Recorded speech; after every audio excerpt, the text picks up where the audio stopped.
जय हिंद मेरे प्यारे साथियों। और एक प्यारी सी वीडियो में आप सभी का बहुत ही स्वागत है। मेरे साथी कई दिन से हिंदी की वीडियो नहीं बन पा रही थी, लेकिन मेरे साथियों अब आप लोगों को रेगुलर यहाँ पे वीडियो यहाँ पर प्रोवाइड की जाएगी। मेरे साथी यहाँ पर मैंने आपसे वादा किया था कि 37/37 का, और उसी वादे के साथ मैं आज से फिर से प्रैक्टिस सेट शुरू करता हूँ। और मेरे साथी मैं आपसे वादा के साथ ये कह सकता हूँ कि आप यदि इस क्लास को कंटिन्यू लेते हैं तो आप लोगों के 37 में से 37 नंबर जरूर ही आएंगे। तो मेरे साथियों, इसी के साथ माँ सरस्वती का हम आह्वान करते हैं, क्योंकि दोस्तों अगर माँ सरस्वती का वही दया से हम लोग अपनी पढ़ाई अच्छी तरीके से कर सकते हैं। बाकी इसी के साथ आप सभी लोगों के लिए एक मोटिवेशन कोड है। जैसे दिए को जलाने के लिए तेल के साथ बाती की आवश्यकता होती है, क्या मेरे साथी दिए को अगर जलाने के लिए बाती की आवश्यकता होती है, ठीक वैसे ही मनुष्य को सफलता के लिए आत्मविश्वास की आवश्यकता होती है। मेरे साथी बिना आत्मविश्वास के और बिना अपने अंदर से जब तक आपको नहीं आएगा कि हाँ मुझे सरकारी नौकरी लेनी है और मुझे पढ़नी है, तब तक आप मेरे साथी नहीं अच्छे से पढ़ सकते हैं। मेरे साथियों, इस समय का माहौल काफ़ी खराब चल रहा है। आज के स्टूडेंट्स के अंदर पढ़ने का उतना उत्साह नहीं है, क्योंकि मेरे साथी आप लोगों का यहाँ पर यूपी पुलिस कांस्टेबल का यहाँ पे डेट यहाँ पर अभी तक नहीं आया, इसलिए बहुत सारे स्टूडेंट्स अभी बैठे हुए हैं और तैयारी अच्छे से नहीं कर रहे हैं। लेकिन मेरे साथियों, यही आप लोगों के पास यहाँ पर मौका है कि आप लोग यहाँ पर अच्छे से तैयारी करें और अच्छे से अपने स्कोर को यहाँ पर लाएं। क्योंकि मेरे साथियों, अभी हाल ही में जो एग्जाम होने वाला है, उसके पहले जो एग्जाम हुआ था, तो आप लोगों के यदि 100 क्वेश्चंस भी बन रहे हो तब भी आप लोगों को यहाँ पर मेहनत करने की आवश्यकता है, और इसको कम से कम इस बार 120 क्वेश्चन तक कर के ही रहना है। तो साथियों, इसी के साथ हम लोग बढ़ते हैं अपने सेक्शन की ओर, यहाँ पर ज्यादा बातों को न बढ़ाते हुए। तो मेरे साथी यहाँ पर पहले क्वेश्चन आपको देखने को मिलेगा कि चंद्रगुप्त जो नाटक के रचयिता है वो कौन है? क्या भारतेंद्र हरिश्चंद्र जी हैं, मोहन राकेश हैं, जयशंकर प्रसाद हैं, या फिर विश्व सहानी जी हैं?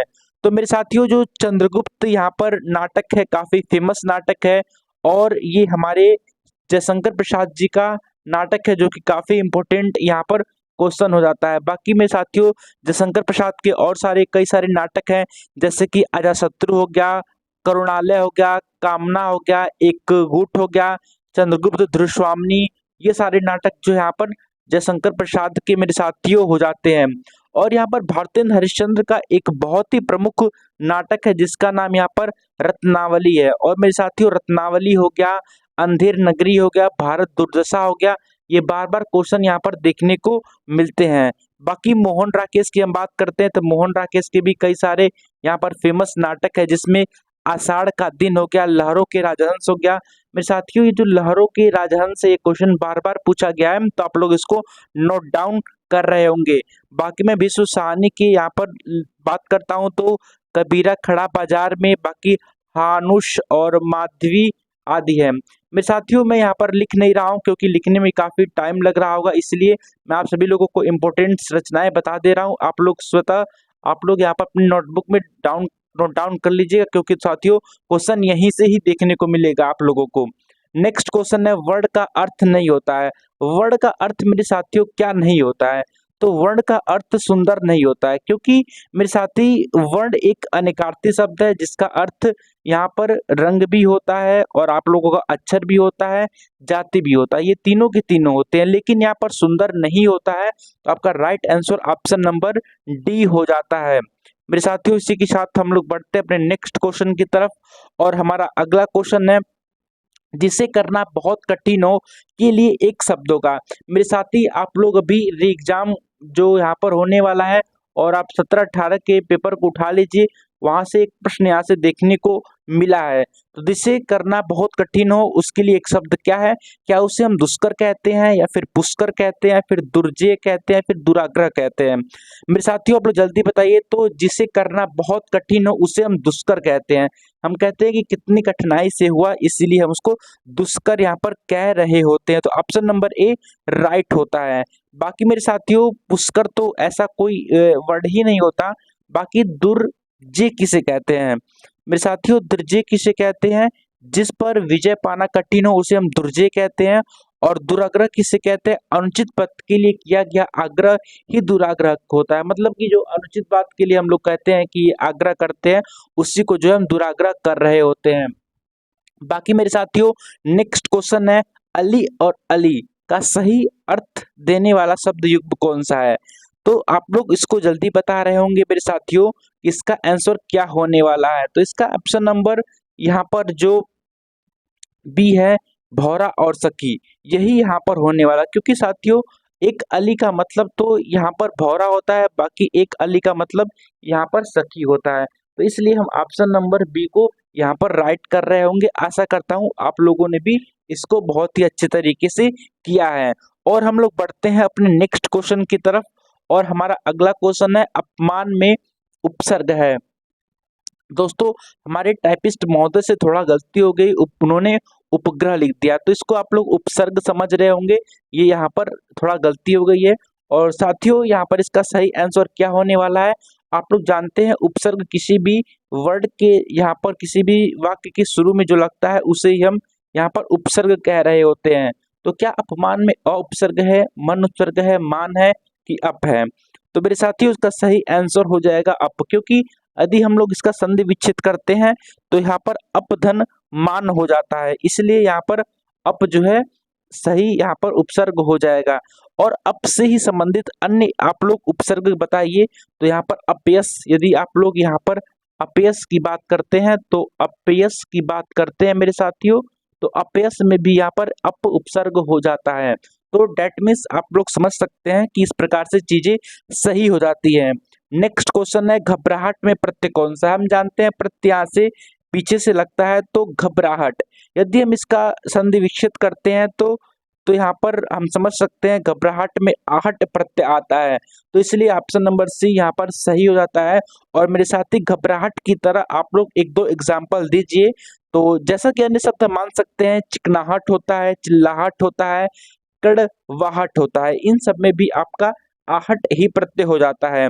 और मेरे प्यारे साथी, इसी के साथ हम लोग बढ़ते हैं अपने नेक्स्ट क्वेश्चन की तरफ, और हमारा अगला क्वेश्चन काफी इंपॉर्टेंट होने वाला है मेरे साथियों। यहाँ पर नेक्स्ट क्वेश्चन है, भारत भारती की रचनाकार कौन है? तो जो भारत भारती रचना है ये किसकी है और काफी इंपॉर्टेंट रचना हो जाती है। तो भारत भारती यहाँ पर मैथिली शरण गुप्त की रचना है, और ये मेरे साथियों प्रीवियस ईयर में पूछा गया क्वेश्चन है, और आप लोगों के भी एग्जाम में पूछे जाने की संभावना है, इसलिए आप लोग इसे नोट डाउन कर लीजिएगा। बाकी मेरे साथियों इनकी अन्य महत्वपूर्ण रचनाएं पंचवटी, साकेत, जयव्रत, वध, यशोधरा, द्वापर, झंकार, जय भारत आदि हो जाती हैं। जो भी मैंने इनकी अन्य रचनाएं बताई, इन सभी को आप लोग नोट डाउन जरूर कर लीजिएगा, आपके एग्जाम में पूछे जाने की प्रबल संभावना है। मेरे साथियों उसी के साथ हम नेक्स्ट क्वेश्चन की तरफ बढ़ते हैं। रामधारी सिंह दिनकर को किस कृति पर साहित्य अकादमी पुरस्कार मिला? मेरे साथियों साहित्य अकादमी पुरस्कार से हर साल प्रश्न पूछे जाते हैं। अगर आप यूपी पुलिस रेडियो ऑपरेटर का पेपर उठा के देखेंगे तो वहां से हर एक शिफ्ट में एक क्वेश्चन यहाँ से देखने को मिले हैं, तो इसीलिए आप लोगों को साहित्य अकादमी पुरस्कार को अच्छी तरीके से पढ़ लेना है, और कब शुरुआत हुई और कितनी बार दिए गए, इन सारी चीजों को यहाँ पर आप लोगों को पढ़ लेना है। लेकिन ये जो है रामधारी सिंह दिनकर को उनकी एक यहाँ पर कृति है, संस्कृति के 4 अध्ययन के लिए दिया गया, तो ऑप्शन नंबर सी यहाँ पर सही हो जाता है। और संस्कृति के 4 अध्ययन के लिए इनको कौन सी ईस्वी में दिया गया मेरे साथियों? तो 1959 ईस्वी में दिया गया था, और इनकी काफी यहाँ पर प्रसिद्ध रचना है। और इसी के साथ हम लोग बढ़ते हैं अपने नेक्स्ट क्वेश्चन की तरफ। तो मेरे प्यारे साथियों अगला क्वेश्चन आप लोगों के सामने है, पद्मावत किसकी रचना है? मेरे साथियों पद्मावत किसकी रचना है? आप लोगों से में से मैक्सिमम लोग जानते होंगे, क्योंकि काफी फेमस रचना है। ये मलिक मोहम्मद जायसी जी की रचना होती है, जो कि प्रेमाश्रयी शाखा से संबंधित है मेरे साथियों। हम बात करते हैं जायसी जी की। जायसी जी की अन्य सारी रचनाएं भी हैं, जैसे पद्मावत है और अखरावट है, आखिरी कलाम है, कन्हावत है, ये सारी रचनाएं यहाँ पर मलिक मोहम्मद जायसी जी की है। बाकी कबीरदास की तो आप लोगों ने बीचक का नाम सुना ही होगा, जिसमें साकी, सदन, रमैनी आदि आते हैं। मेरे साथ ही सूरदास काफी प्रमुख यहाँ पर लेखक हैं और हम जानते हैं कि सूरदास भक्ति काल के ही एक लेखक हैं जो कि कृष्णाश्रयी शाखा से संबंधित थे। और मेरे साथ ही इन्होंने सूरसागर, सूर सरावली, साहित्य लहरी, भ्रमर गीत ये सारी यहाँ पर रचनाएं इन्होंने लिखी है। इन सारी रचनाओं को आप लोग नोट डाउन कर रहे होंगे। और तुलसीदास की बात करता हूँ तो तुलसीदास ने मेरे साथियों रामचरितमानस हो गया, गीतावली हो गया, यहाँ पर कवितावली हो गया, विनय पत्रिका हो गया, जानकी मंगल, ये सारी रचनाएं यहाँ पर तुलसीदास की जी की हो जाती है। मेरे साथियों मैं यहाँ पर नहीं लिख रहा हूँ, इसका सबसे मेन रीजन है कि काफी टाइम लग रहा होगा।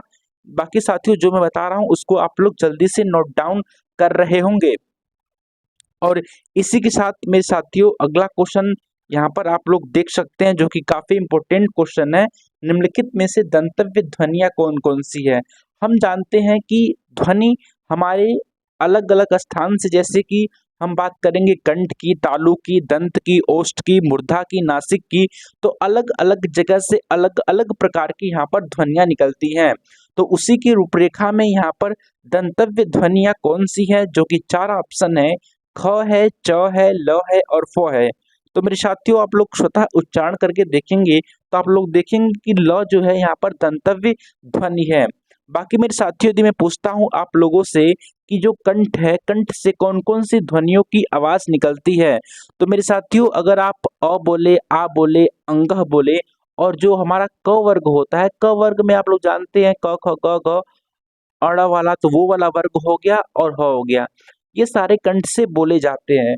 बाकी मेरे साथियों तालु यानी जिसे हम तालव्य कहते हैं, इससे हम लोग ई, बड़ी ई, च वर्ग के सारे जो वर्ण होते हैं, बाकी यह और स हो जाता है। बाकी मैं अगर दंतव्य की बात करता हूँ मेरे साथियों, दंतव्य में तो आप लोगों ने ल समझा ही, ल के साथ साथ इसमें त का भी प्रयोग होता है और त के साथ साथ यहाँ पर आप लोगों का त वर्ग तो होता ही है, बाकी सभी यहीं से ही बोले जाते हैं मेरे साथी।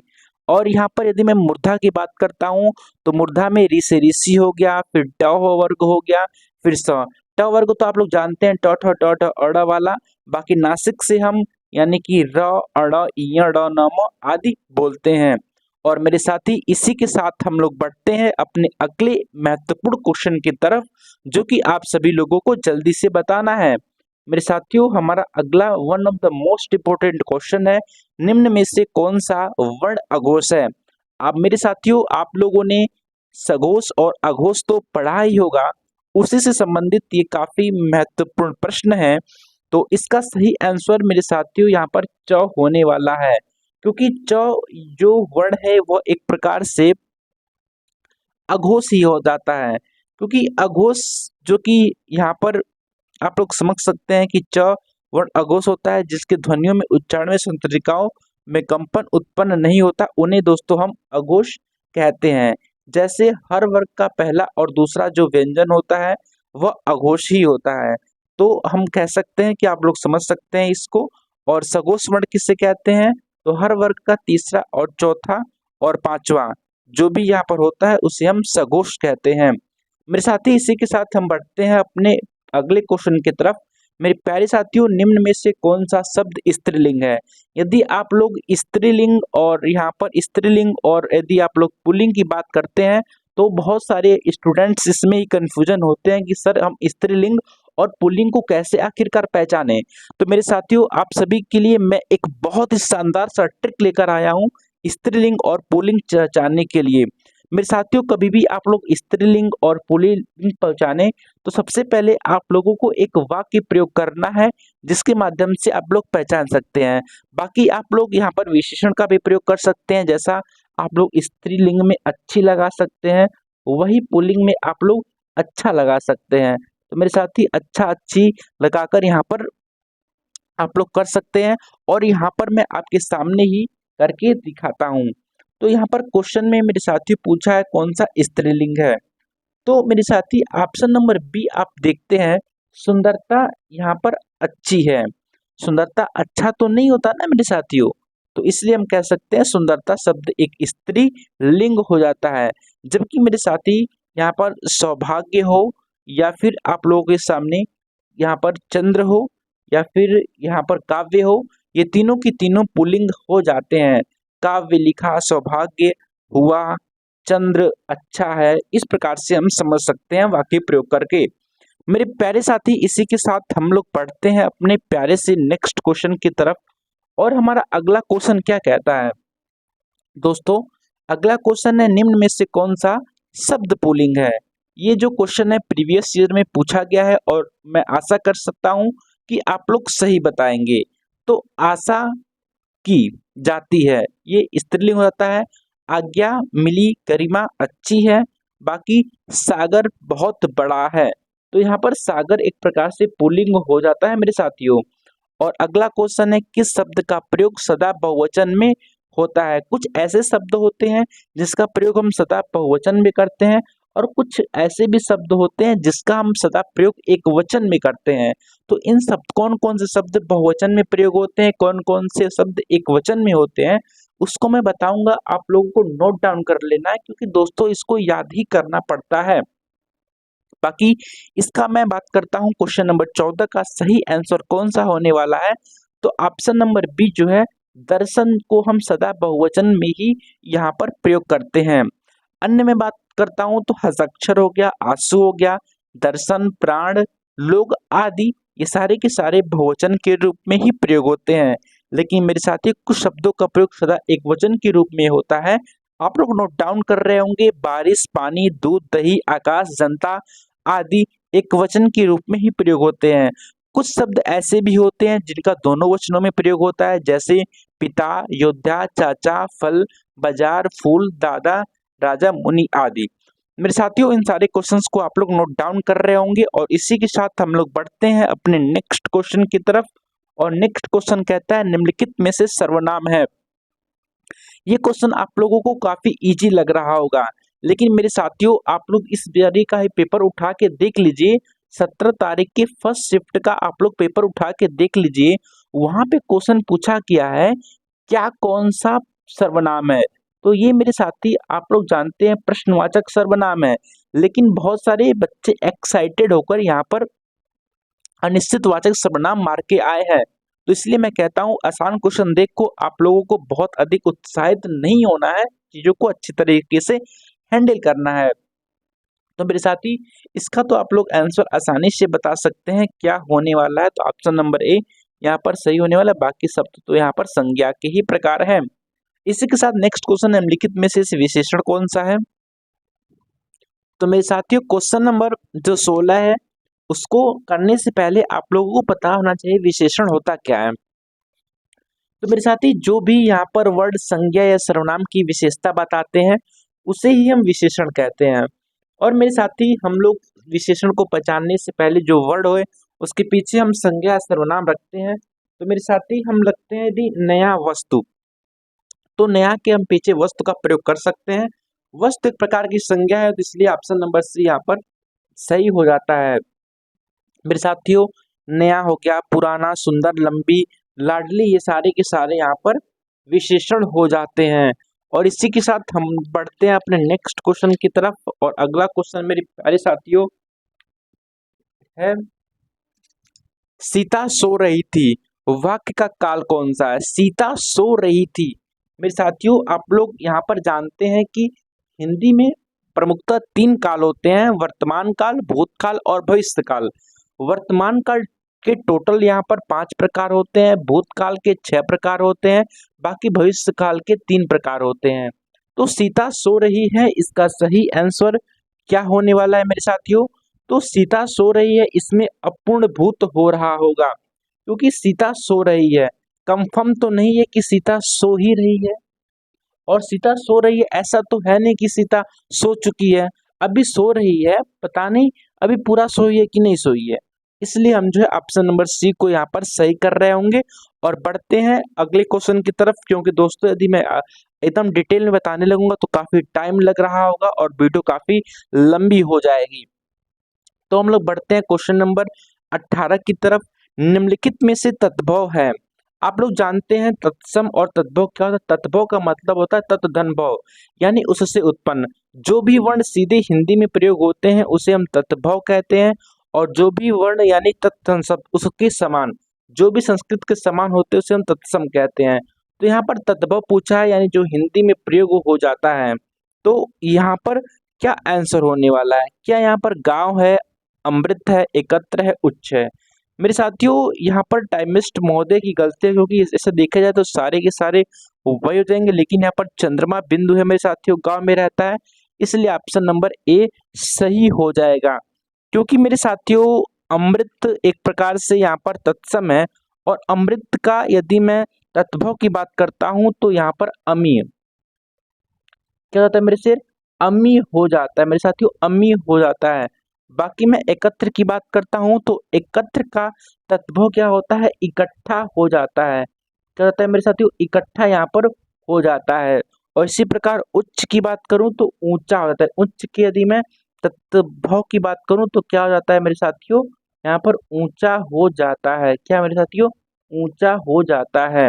तो ये सही आंसर होता है। और इसी के साथ अगला क्वेश्चन क्या होता है मेरे साथियों, नेक्स्ट क्वेश्चन यहाँ पर है, निम्नलिखित में से तत्सम है। तो मैंने आप लोगों को समझा ही दिया तत्सम तत्भव क्या होते हैं।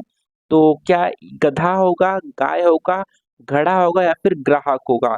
तो ग्राहक होगा, सिंपल सी बात है, क्योंकि मेरे साथियों आप लोग जानते हैं कि गांव का क्या होगा, गाय का क्या होगा मेरे साथियों, गाय का क्या होगा, गाय का गौ हो जाएगा, और यहाँ पर घड़ा का घड़ हो जाएगा, और गधा का गर्दभ हो जाएगा। क्या गर्दभ हो जाएगा? नेक्स्ट क्वेश्चन है, जल का पर्यायवाची नहीं है, नीर, समीर, सलील, अंबु। काफी इंपॉर्टेंट क्वेश्चन है, और इसका सही आंसर यहाँ पर समीर हो जाता है, क्योंकि समीर जल का पर्यायवाची शब्द नहीं है, यह वायु का पर्यायवाची हो जाता है समीर। समीर, पवन, वायु, ये सारे हो जाते हैं।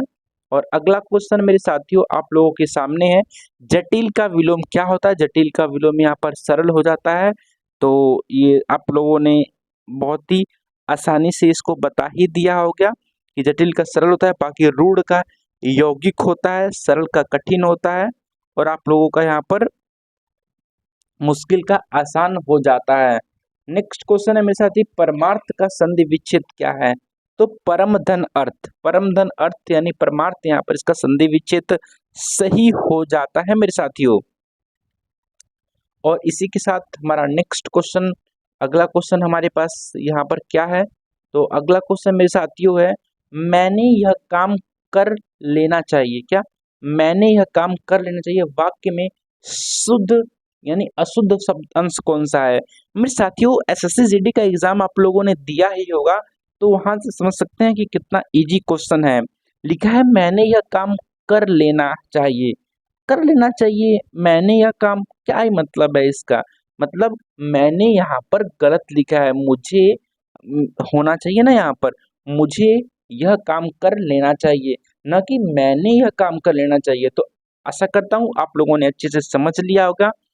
अगला क्वेश्चन है, राजपुत्र के समास है, राजपुत्र में कौन सा समास है मेरे साथियों? तो तत्पुरुष समास हो जाता है, क्योंकि अव्ययभाव में तो उपसर्ग लगा होता, अव्ययभाव होगा नहीं, द्वंद्व तो होगा नहीं, क्योंकि दो पद इसमें होते हैं, और यहाँ पर द्विगु भी नहीं होगा। तो मेरे साथियों, ऑप्शन नंबर डी यहाँ पर तत्पुरुष समास हो जाता है। लेकिन तत्पुरुष समास बताना ही हमारे लिए काफी नहीं होगा, तत्पुरुष में भी कौन सा समास होता है, तत्पुरुष समास में भी कौन सा यहाँ पर इसका प्रकार होता है, आप लोग बताएंगे। तो यदि हम इसका देखते हैं तो राजपुत्र राजा का पुत्र होता है, तो यहाँ पर संबंध तत्पुरुष हो जाता है। तो मेरे साथियों, आप लोग अच्छे से समझ गए होंगे।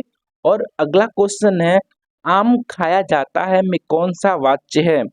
आम खाया जाता है, तो मेरे साथी कर्म वाच्य है, क्योंकि आम खाया जाता है तो खाना एक प्रकार से कर्म है, तो इसलिए हम कह सकते हैं कि कर्म वाच्य हो जाता है। बाकी वाच्य तीन प्रकार के होते हैं, आप सभी जानते ही होंगे।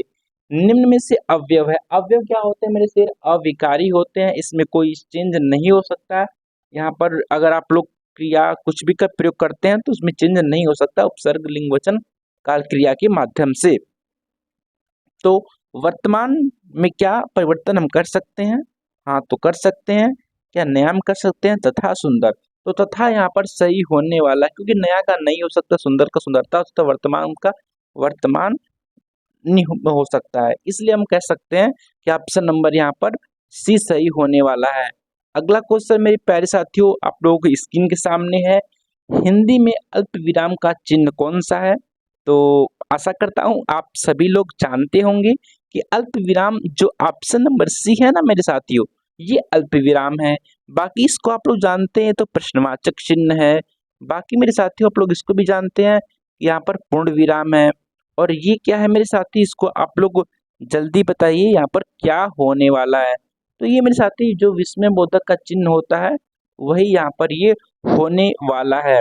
तो साथियों हंस पद जो है यहाँ पर ऐसे यहाँ पर हंस पद बन जाता है, आप लोगों ने इसको भी देखा होगा। बाकी मेरे साथियों एक ऐसे बिंदी करके होता है, फिर एक गामा करके आ जाता है, तो आप इसको भी जानते हैं कि अर्धविराम होता है साथी। ये आप लोगों का योजक चिन्ह हो जाता है साथियों। ये सारे यहाँ पर इम्पोर्टेंट चिन्ह हो जाते हैं जो कि आपकी परीक्षाओं में पूछे जाते हैं। नाक काटना मुहावरे का अर्थ है। तो नाक काटना मुहावरे का अर्थ मेरे साथियों क्या हो जाता है कि कतई यहाँ पर हम कह सकते हैं बदनामी हो गया, मेरी तो नाक ही कट गई।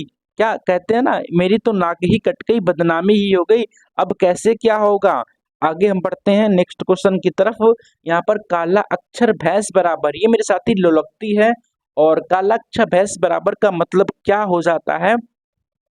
पढ़ा लिखा ना होना। जो मेरे साथी पढ़ा लिखा नहीं होगा उसको क्या ही समझ है कि हिंदी चल रही है या फिर रीजनिंग।